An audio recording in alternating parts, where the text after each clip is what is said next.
Pagkapindot ni Yuan ng teleport ay napunta ito sa isang lugar na may madilim na kalangitan. Doon ay nakatanggap ito ng notification na naroon na raw siya sa ika-42 palapag. Habang naglalakad ay sinabi ni Yuan na hindi niya nga raw gusto ang lugar na ito. Bukod nga raw sa laging madilim dito ay halos kaunti rin lang ang dumadaloy na hangin. May bigla namang nagsalita sa may bandang likuran ni Yuan at sinabing parehas nga raw sila ng opinyon. Sinabi rin nito na hindi niya nga raw alam kung bakit doon tumitira ang kanyang uncle. Habang nakatingin si Yuan sa direksyon ng sumabat sa kanyang lalaki ay nagsalita ulit ito at sinabi na bukod nga raw sa nabanggit niya ay napakainit rin daw doon. Ang lalaki na nagsasalita sa likuran ni Yuan ay ang kaibigan nito na si Hargon. Habang hawak ang isang nakasinding sulo ay binati nito si Yuan ng maligayang pagdating sa impyerno. Sa himpapawid ay may lumilipad na uri ng mga ibon na madalas na makikita lamang sa mga madidilim na lugar. Sa ibaba ng mga ibong ito ay naglalakad at nag-uusap ang dalawang magkaibigan. Sinabi ni Yuan kay Hargon na hindi ba raw ito nahihiya sa ginawa nitong pagbati sa kanya. Talagang tinawag nga raw nitong impyerno ang lugar na yon imbis na ika-42 palapag. Sumagot naman si Hargon na natuwa lang daw siya na makita ulit si Yuan. Paprangka na sinabi ni Yuan na ganoon daw pala si Hargon kapag natutuwa ito sa tuwing makakakita ito ng kanyang kakilala. Inasar ni Yuan si Hargon na batiin daw ulit siya nito sa pagdating niya sa impyerno. Namula si Hargon at nakaramdam ng pagkahiya, pinaliwanag nito kay Yuan na iyon naman daw talaga ang tawag sa ika-42 palapag. Matapos ang pagbibiro ay naisip ni Yuan na ayaw niya nga raw sa palapag na ito kahit pa noong bago siya nagbalik mula sa pinanggalingan niyang panahon. Bukod nga raw sa hindi niya tipo ang pagkain ay napakahirap rin daw huminga sa nakakasakal na madilim na mundong ito. Sa paglalakad ng dalawa ay sinabi ni Hargon na may narinig daw siya na nangyari sa ika-33 palapag. Sinabi nito na talagang kakaiba nga raw si Yuan. Pupusta nga raw siya na wala pang ibang tao ang nakakapagbigay ng problema sa Olympus na gaya ng mga nagawa ni Yuan. Nasabi ni Yuan na nakarating na raw pala agad ito kay Hargon. Sumagot naman si Hargon na dahil nga raw nasa mataas na siyang palapag at umangat na rin ang kanyang rank, marami na raw ranker sa Olympus ang sumusubok na sumunod sa kanyang likuran. Kaya nga raw marami siya ngayong napagkukunan ng impormasyon. Naintindihan na ni Yuan kung paano agad ito nalaman ni Hargon. Naisip niya rin na malaki nga raw ang itinaas ng rank ni Hargon kung ikukumpara kay Zeus noong player pa lang ito. Mukhang marami na rin daw linya ang nakapila kay Hargon na sumusubok na mapalapit dito. Nakarating sina Hargon at Yuan sa tapat ng isang kuweba. Kung titingnan ito ng malapitan ay malamang na nasa ilang dosenang metro ang haba nito. Nagtanong si Yuan kay Hargon kung ang kuweba ba raw na nasa harapan nila ay ang tamang daan. Marami nga rin daw kasi siyang nakitang ganoong kuweba habang naglalakad sila. Sumagot naman si Hargon nang sigurado raw siya. Sinabi nito na ang lugar nga raw na iyon ay isang symbolic place sa Olympus at ilang beses na rin daw siyang nakapunta sa lugar na ito. Lumapit ang dalawa sa may pinakabungangan ng kuweba. Habang nakatingin sa loob ng kuweba ay sinabi ni Hargon na bumaba na raw sila. Doon na nga raw magsisimula ang totoong parte ng impyerno. At dahil ilang beses nang nakapunta doon si Hargon at pamilyar na rin ito sa daan, ay pinangunahan nito ang paglalakad nila ni Yuan. Habang naglalakad ay dala pa rin ito ang nakasinding sulo upang gawing pang-ilaw. Sa pagsunod ni Yuan kay Hargon ay naisip nito na napakahaba at napakalalim raw pala nito. Sa palagay niya nga raw ay higit sa 10 minuto na ang lumilipas noong magsimula silang bumaba. Napahinto sa paglalakad ang dalawang magkaibigan. Tinawag ni Yuan ang nasa unahan niyang si Hargon. Agad namang tumugon si Hargon at naglabas ng kuryente sa kanyang kaliwang kamay. Pinakawalan ni Hargon ang inilabas nitong kuryente patungo sa direksyon na tinitingnan nila. Naaninag nila mula sa liwanag ng kuryente ni Hargon na may mga nag-aabang sa kanilang halimaw. Sinabi ni Hargon na napakarami nga raw ng mga ito. Pinagmasdang maigi ni Yuan ang mga halimaw na nakaabang sa kanila na tinatawag na Cerberus. Habang nakatingin sa mga mata ng Cerberus ay naisip ni Yuan na parang may nagmamasid daw sa kanya na hindi niya nakikita. Mukhang ito na nga raw ang welcome ceremony sa kanya ng may-ari ng mundong ito. Kung ibang araw ang gumawa nito kay Yuan ay maiisip niya na isa itong kabastusan. Pero ang may-ari nga raw ng mundong ito ay may karapatan na gawin iyon. Umuna si Yuan sa pagbaba at naisip na mukhang kailangan niya raw tumugon sa ginawang pagbati sa kanya. Hindi inilabas ni Yuan ang kanyang espada at gumamit agad ito ng gigantification upang magkaroon ng lakas ng isang higante ang kanyang katawan. Naisip ni Yuan na hindi niya nga raw alam kung gagana ito, pero gusto niya nga rin daw itong masubukan. Mabilis na tumalon ang halimaw na may 3 ulo upang sugurin si Yuan. Hindi naman natakot si Yuan sa pagsugod ng Cerberus at inihanda ang kanyang kanang kamao. Sinuntok ni Yuan ng mabilis ang isa sa mga ulo ng Cerberus noong malapit na siya nitong sakmalin. Tumilapon paitaas ang katawan ng inataking Cerberus ni Yuan at agad na nawalan ng malay ang ulo na tinamaan ng kanyang suntok. Pagkabagsak ng Cerberus ay sinabi ni Yuan sa mga natitirang halimaw na ayaw na nga raw niyang mag-aksaya ng oras kaya bilisan na raw nila ito. Sabay-sabay na nagsisugod ang mga halimaw na Cerberus papunta sa direksyon ni Yuan. Pagkalapit ng naunang Cerberus ay agad itong nakatikim ng mga suntok mula kay Yuan. Bago mawalan ng malay ay napapaungol ng malakas ang 2 ulo ng halimaw na Cerberus nung tamaan ang mga ito ng kamao ni Yuan. Sinubukan naman ng natitirang isang ulo nito na kagatin si Yuan, pero agad itong napigilan ng ating bida. Habang sinasarado ni Yuan ang bunganga ng isa sa mga ulo ng Cerberus, ay biglang nakaramdam ang halimaw na ito ng paghihinala kay Yuan. May naalala na makapangyarihang imahe ang halimaw, kaya nakatanggap si Yuan ng notification na natatakot daw ang Cerberus sa gigantification. Sinabi ni Yuan sa natatakot na Cerberus na mukhang may naaalala raw ito mula sa nakaraan. Naisip ni Yuan ang ginawang pagsasanay ni Hercules sa mahigit na 100 Cerberus noong matagal ng panahon ang lumilipas. Noong panahong yun nga raw ay araw-araw ang mga itong sinasanay ni Hercules gamit lamang ang pisikal na lakas nito. Naisip ni Yuan na naaalala pa nga raw ng katawan ng mga Cerberus ang dinanas nilang hirap noon. Inasahan niya nga raw na magiging ganito ang reaksyon ng mga halimaw na ito kapag ginamit niya ang gigantification. Ini-activate ni Yuan ang Cinder Eyes upang basahin kung ano ang nararamdaman niya sa tinitingnan niyang direksyon. Ngunit nabigo ang kanyang Cinder Eyes na mabasa ito. Habang nakatingin sa isang pader ay sinabi ni Yuan na mukhang sapat na raw ang kanyang ipinakita. Sa isang bahagi ng pader ay may naramdaman si Yuan na itim na kapangyarihan kaya nagtanong siya dito kung ano raw ang palagay nito. Unti-unting bumukas ang itim na kapangyarihan na nakalagay sa isang pader. At doon ay lumabas ang isang lalaki na may suot na napakahabang itim na kapa. Sa paglabas nito ay inihagis at pinakawalan na rin ni Yuan ang hawak nitong Cerberus. Habang tinitingnan ang lumabas na lalaki ay naisip ni Yuan na naroon na nga raw ang Olympus Underboss at ang pinakapwedeng pagkatiwalaan. Ang nag-iisang high ranker na nasa tama pa ang pag-iisip, na kabilang sa Big Three Gods. Ito nga raw ang nagligtas noon kay Kronos noong makulong ito sa kagagawa ni Zeus, at ang isa sa mga susi upang mapabagsak ang Olympus. Iniyuko ni Hargon ang ulo nito upang magpakita ng paggalang. Habang nakayuko ay binati ni Hargon ang nagpakitang lalaki at tinawag niya ito na Ruler of the Dark. Ang Ruler of the Dark na binabati ni Hargon ay ang nasa harapan nilang lalaki na humahaplos sa mga mababangis na Cerberus, at nakasuot ng puro itim na kasuotan na kilala sa pangalan na Hades. Nung makita na ni Yuan at Hargon si Hades ay pinaanyayahan sila nito na pumasok at umupo sa isang kwarto. Doon ay binigyan sila ng isang tagasilbi ng isang uri ng maiinom. Hindi agad ito ininom ni Yuan dahil sa naisip niya na kulay itim ito. Napansin naman ni Hades ang pag-oobserba ni Yuan, kaya sinabi nito na maganda raw ang inuming ito para sa kanilang katawan.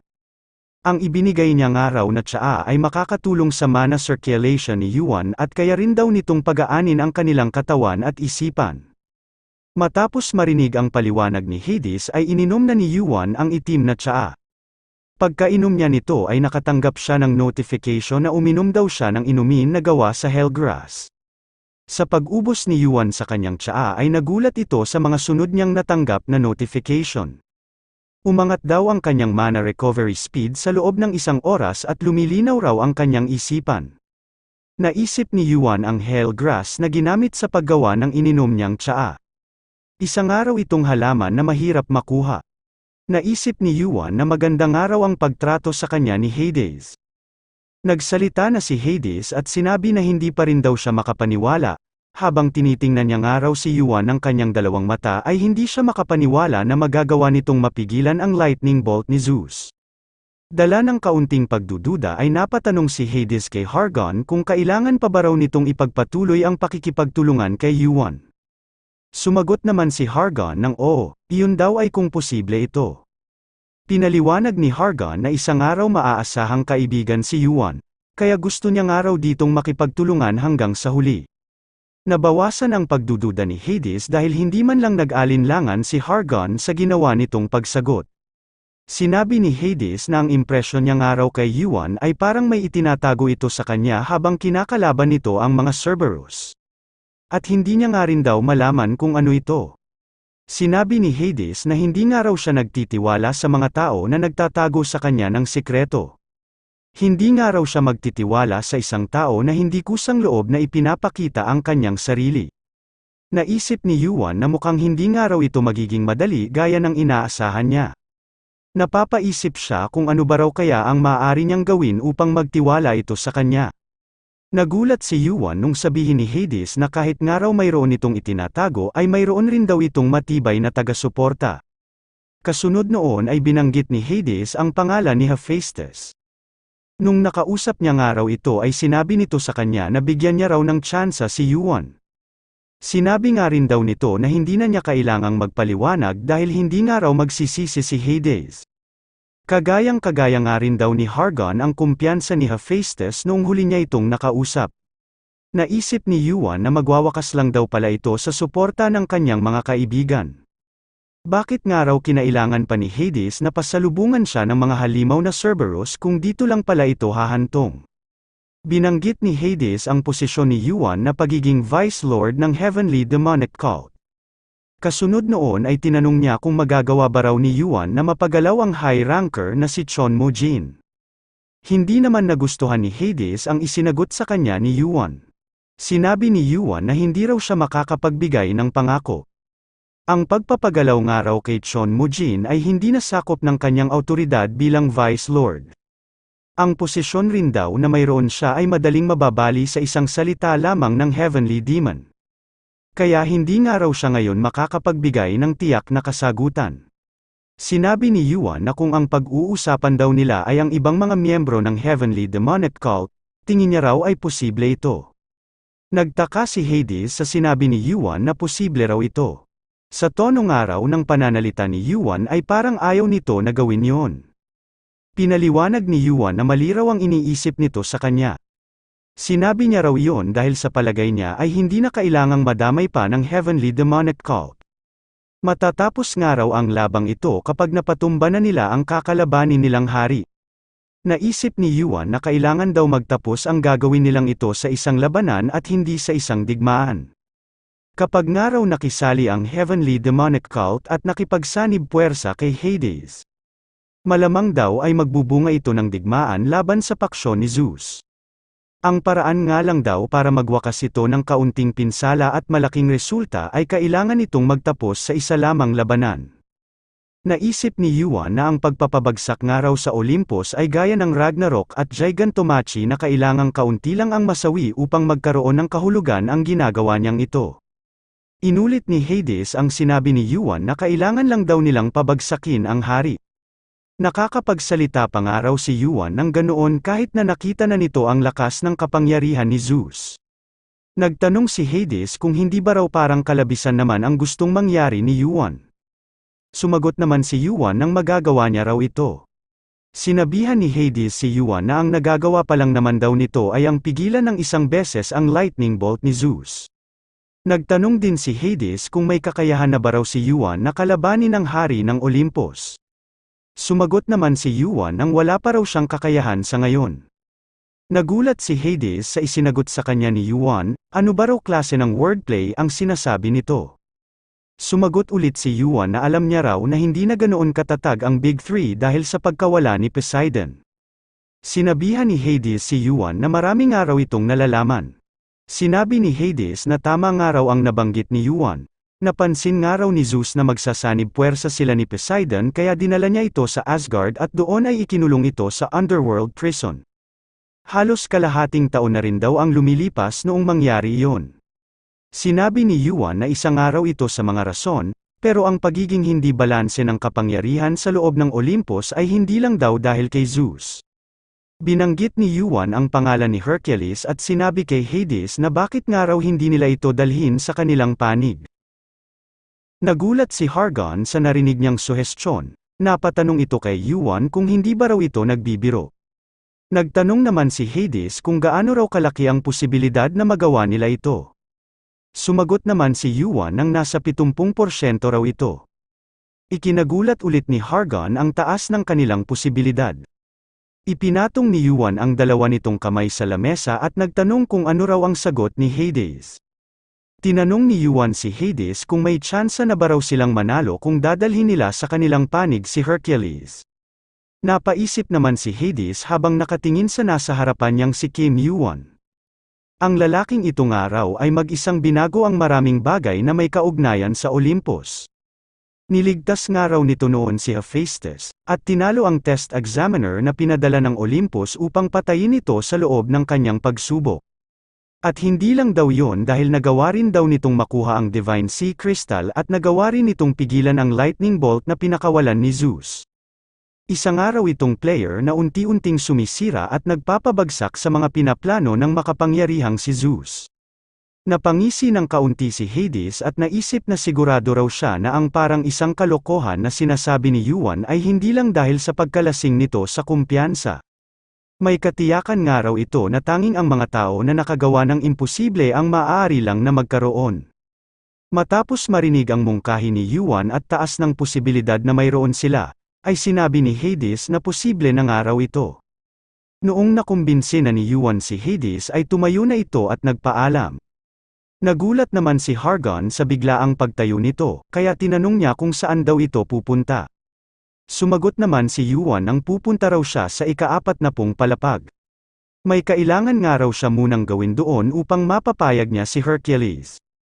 Nagulat si Hargon sa palapag na sinabi ni Yuan.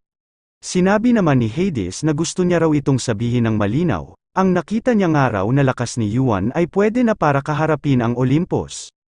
Pero hindi pa nga raw ito sasapat para pabagsakin ito. Sinabi ni Hades na hindi niya nga raw ito hinayaang magpatuloy nang dahil lang sa kakayahan nito. Namumuhunan nga lang daw siya sa resulta na nakamit ni Yuan at sa kasaysayan na magagawa nito. Sinabi rin ni Hades na pasalamat nga raw sa pamamakialam ni Yuan at hindi nangyari ang plano ni Zeus na pabagsakin ang Asgard gamit ang mga demons at giants. At dahil nga raw nakaiwas ang Asgard sa isang malaking problema, hindi raw ngayon basta-bastang makagalaw si Zeus dahil sa alam nito na mahihirapan siya na labanan ng harapan ang Asgard. Nagpaalam na rin si Hades at sinabi na mukhang ito nga raw ang tamang oras upang kausapin niya si Odin. Sinabi ni Hades na pupunta na raw siya sa Asgard. Binilinan din nito si Hargon na puntahan daw nito ang Apollo siblings. Nagulat si Hargon sa ibinili ng kanyang uncle na si Hades, tinanong nito kung ngayon na ba raw niya kailangang pumunta. Sumagot naman si Hades ng gabi na raw ngayon, umalis na lang daw ito kapag sumikat na ang araw. Sinabi rin ito kay Yuan na bukas na rin daw ito umalis. Nagtaka si Hargon sa sinabi ng kanyang uncle na si Hades. Napatanong ito kay Yuan kung saan ba raw sumisikat ang araw sa impyerno. Sumagot naman si Yuan at sinabi na marahil daw ay nagbibiro lang ito. Sinunod ni Yuan ang payo sa kanya ni Hades kaya tumuloy muna ito sa loob ng isang kwarto. Naisip ni Yuan na kahit nga raw hell ang tawag sa lugar na ito ay nagawa pa rin daw ng mga ito na bigyan siya ng isang komportableng matutuluyan. Matapos obserbahan ang loob ng kanyang kwarto ay binuksan ni Yuan ang pinto nito. Pagkabukas niya nito ay binanggit niya ulit ang pangalan ng mundong ito na hell. Naisip ni Yuan na simula nga raw nang makita niya ang skill ng Kaini ay hindi niya na raw ito maalis sa kanyang isipan. Ang skill nga raw na taglay nito ay kagaya ng pangalan ng mundo ng ika-42 palapag. Nagmulat ng buo ang misteryosong mata na nasa suot niyang Kaini.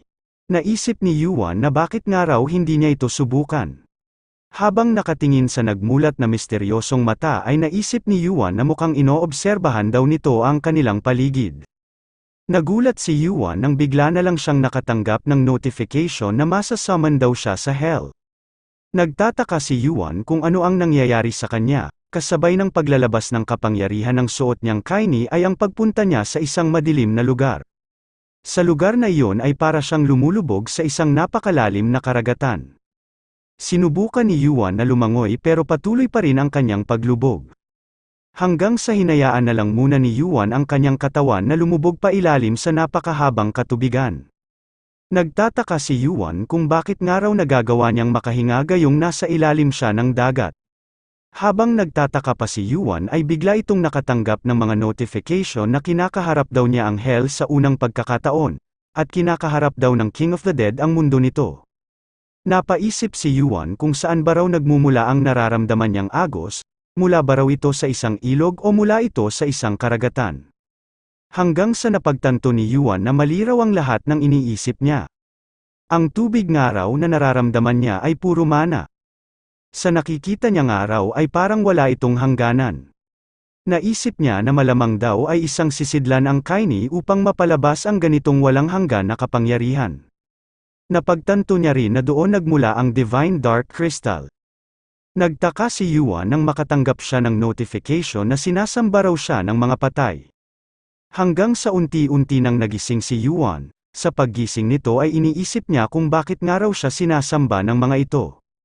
Kinabukasan ay nagpunta na si Yuan sa ika-40 palapag.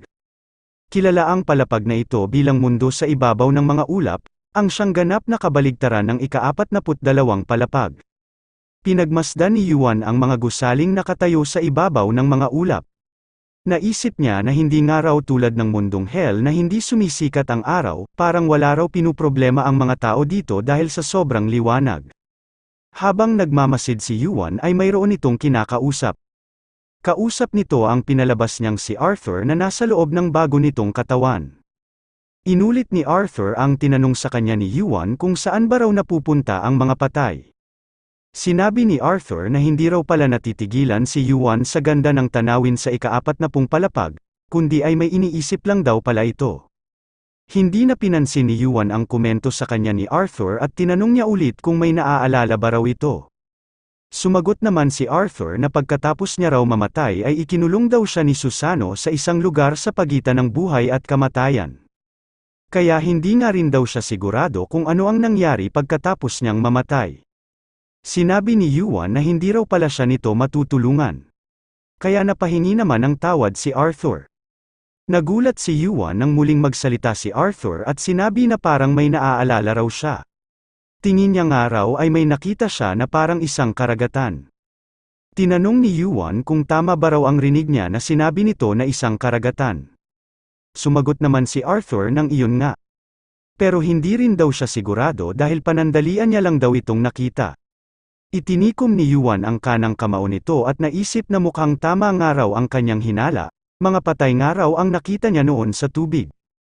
Napaka-importante nga raw pala ng item niyang kaini kaysa sa kanyang inaasahan. Sinabi ni Arthur na nakikita niya nga raw ito doon. Ang tinutukoy ni Arthur ay ang isang matayog na templo na mas magandang ihalin tulad sa isang kastilyo na walang pader. Nagtanong si Yuan kay Arthur kung nakapunta na ba raw ito doon. Sumagot naman si Arthur nang sumaglit nga raw siya doon upang makipagkita sa isang ranker na taga-Olympus bago pa man matatag ang kanilang Britanya. Matapos sagutin ang tanong ni Yuan ay sinabi ni Arthur na kumpleto na raw ang kanilang preparasyon at bigyan na nga raw siya ng utos ng kanyang kamahalan.